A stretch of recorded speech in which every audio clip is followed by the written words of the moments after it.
এই বৃষ্টি ভেজা দুপুরে আজকে আমাদের দুপুরের মেনু হলো কাঁকড়া দিয়ে ঢ্যাঁড়সের তরকারি।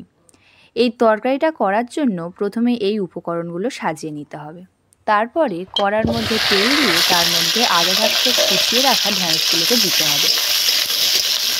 তারপরে ওই ঢ্যাঁড়সগুলোকে ভালোভাবে ভেজে নেওয়ার পরে ওর উপরে একটু পরিমাণ মতো নুন ছড়িয়ে দিতে হবে।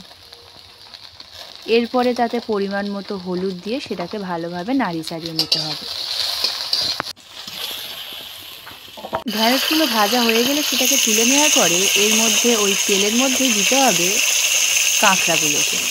তার উপরে দিতে হবে প্রয়োজন মতো নুন এবং হলুদ গুঁড়ো।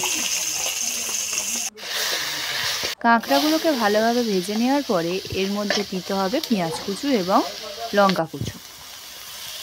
এরপরে এর মধ্যে অ্যাড করা হচ্ছে প্রয়োজন মতো তেল। সেটাকে নাড়িয়ে চাড়িয়ে নেওয়ার পরে এর মধ্যে অ্যাড করা হচ্ছে আলু এবং টমেটো।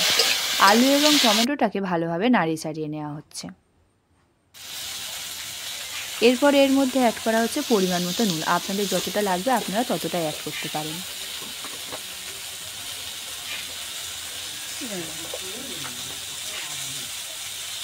এরপরে এর মধ্যে অ্যাড করা হচ্ছে হলুদ গুঁড়ো। তারপরে এর মধ্যে অ্যাড করা হচ্ছে আদা কুচি। সেটাকে দিয়ে ভালোভাবে নাড়িয়ে চাড়িয়ে নিতে হবে। তারপরে এর মধ্যে অ্যাড করা হচ্ছে সামান্য পরিমাণে জল।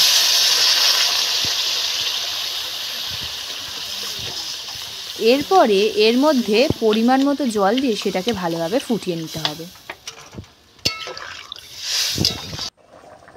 সেটা ভালোভাবে ফুটে যাওয়ার পরে এর মধ্যে আগে থাকতে ভেজে রাখা ঢ্যাঁড়স এবং কাঁকড়াগুলোকে দিয়ে দিতে হবে।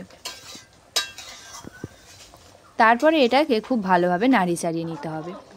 ওটা ফুটে ওঠার পরে এর মধ্যে অ্যাড করতে হবে সানরাইজের জিরে পাউডার। তারপরে দু একটা আলুকে একটু সিদ্ধ হয়েছে কিনা সেটাকে দেখে নিতে হবে। নিয়ে দু একটা আলুকে তার মধ্যে ভেঙে দিতে হবে যাতে তরকারিটা খুব সুন্দর হয়। এরপরে রেডি আজকে ঢ্যাঁড়স এবং কাঁকড়ার তরকারি।